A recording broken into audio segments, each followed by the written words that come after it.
मी 1987 पासून क्रेडिट सोसायटीची सभासद आहे। आत्ता मला 38 वर्ष पूर्ण झाले आणि आत्ता मी जुलै 2025 मध्ये सेवानिवृत्त झाली। सेवानिवृत्तीनंतरही मला बी फॉर्म मी भरलेला आहे। म्हणजे सेवानिवृत्तीनंतर देखील मला पथपेढीमध्ये सभासद होता आलेला आहे आणि सेवानिवृत्त झाल्यानंतर त्यांनी प्रत्येकाला सेवानिवृत्त शिक्षकांना त्यांचं मानधन म्हणून ते 5000 रुपये दिलेले आहेत आणि ते 5000 रुपये मला देखील मिळालेले आहेत। त्याबद्दल पथपेढी संस्थेचे खूप खूप धन्यवाद।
दोन दिवसापूर्वी मी बुकिंग केलं इथलं। आज आलो आहे आम्ही सकाळी आणि इथलं मला परिसर बघून आणि सगळं वातावरण बघून खूप छान वाटलं। मुख्य म्हणजे आपल्या पतपेढीचं असल्याने सुरुवातीपासूनच असं होतं की हे आपलं आहे, त्यामुळे तो विश्वास म्हणजे इतर कुठल्याही परक्या हॉटेलमध्ये वगैरे राहण्यापेक्षा मी इथे राहणं प्रिफर करते आणि मला खरंच आल्यानंतर असं वाटलं की नाही, हे जस्ट लाईक अ होम।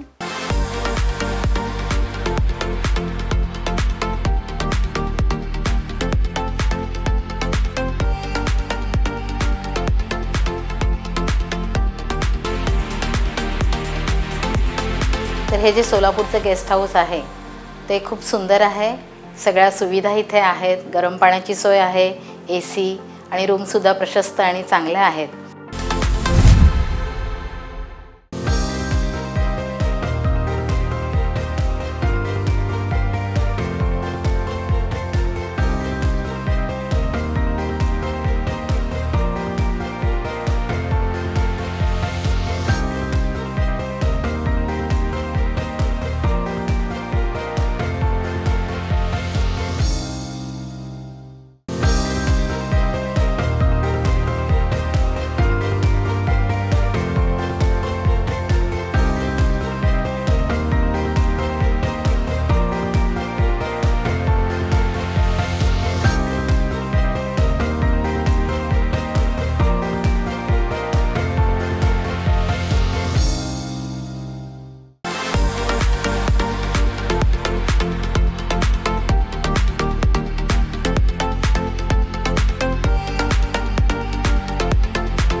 फक्त कर्ज घेणे आणि ठेवी घेणं हाच उद्देश न ठेवता सभासदांचा सर्वांगीण विकास व्हावा या दृष्टिकोनातून आम्ही प्रयत्न करत असताना मला असं जाणवलं की आमचे शिक्षक शिक्षकेतर बांधव वर्गातील विद्यार्थ्यांना शिकवत असताना कुठेतरी स्वतःला जगण्याचं विसरून चाललेलं आहे. कुठेतरी बदल असणं गरजेचं आहे. जीवनामध्ये आपल्या कुटुंबाला पण ते वेळ देऊ शकत नाही आहेत आणि भविष्याचा नागरिक घडवत असताना त्यांचं मन पण प्रसन्न राहिलं पाहिजे.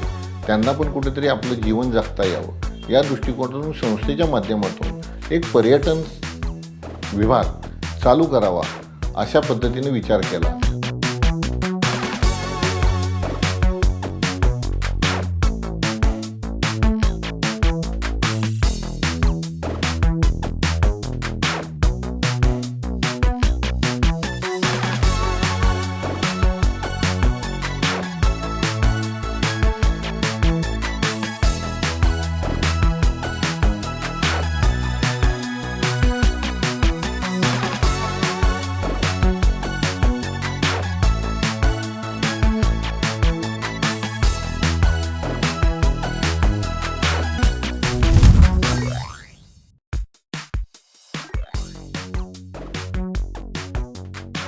मी जवळजवळ या शिक्षण क्षेत्रामध्ये 26 वर्ष काम केलेलं आहे आणि हे काम करत असताना वेगवेगळे उपक्रम, वेगवेगळे विद्यार्थ्यांसाठी केलेले प्रयोग आपल्या भाषा विषयामध्ये, त्यावेळेला मला खूप आनंद झाला.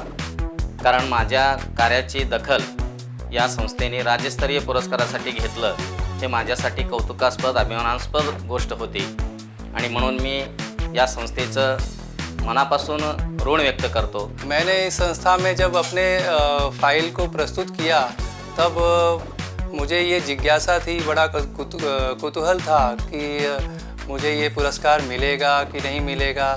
मैं इसमें आशावादी तो था, पर जैसे विद्यार्थी के मन में एक परीक्षा देने के बाद में एक भाव होता है कि मुझे नंबर कैसे मिलेंगे, तो रिज़ल्ट आने के बाद में जब हमारा नाम यहाँ पर अनाउंस किया गया तो हमको बहुत ही आनंद हुआ और ऐसा लगा जैसे कि शिक्षा के क्षेत्र में हमने एक बहुत अच्छी उपलब्धि हासिल की है.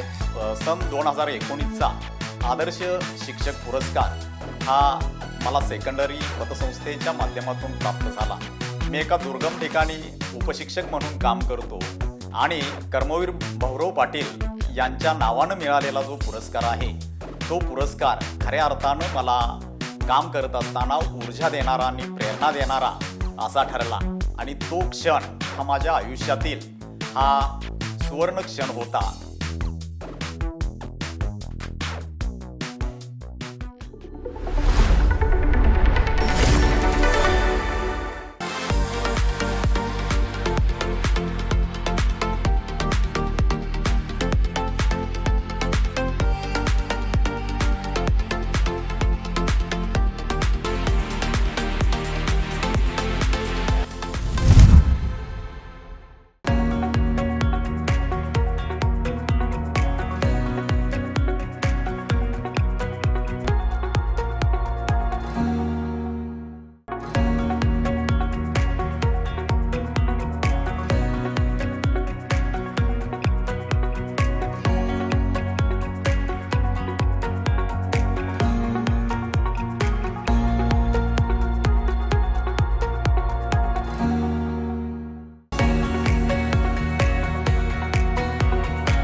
एखादा सभासद मयत झाल्यानंतर त्याचं जे असणारं कर्ज आहे ते वारसदार किंवा जामीनदारांना द्यावं लागत होतं.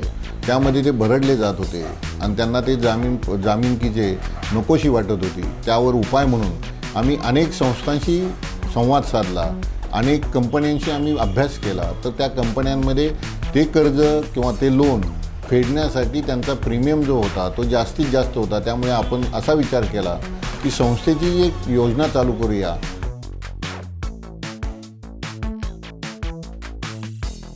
आमच्या विद्यालयातील सहशिक्षक गहिनीनाथ पाटोळे सर यांचं कोरोना काळामध्ये दुःखद निधन झालं. त्यावेळेस सेकंडरी स्कूल एम्प्लॉईज सोसायटीने त्यांचे मुदत ठेव कर्ज संपूर्णपणे माफ केलं आणि माझ्या मित्राच्या कुटुंबाला भला मोठा आधार दिला. एखाद्या कुटुंबाला इतकी भली मोठी आर्थिक अडचण सोसणार नव्हती, परंतु माननीय चंद्रकांत पाटील साहेबांच्या या धोरणामुळं सर्वसामान्य शिक्षक देखील आज या पतसंस्थेच्या असलेल्या सर्व नियम आणि निकषासह अतिशय चांगल्या पद्धतीने जीवन जगतो आहे. आम्ही अनेक संस्थांशी संवाद साधला, अनेक कंपन्यांशी आम्ही अभ्यास केला. तर त्या कंपन्यांमध्ये ते कर्ज किंवा ते लोन फेडण्यासाठी त्यांचा प्रीमियम जो होता तो जास्तीत जास्त होता. त्यामुळे आपण असा विचार केला की संस्थेची एक योजना चालू करूया की ठराविक रक्कम सभासदांकडून गोळा करूया आणि त्यामधून ही योजना चालू करूया. मी सेकंडरी बँकेचे सभासद आहे.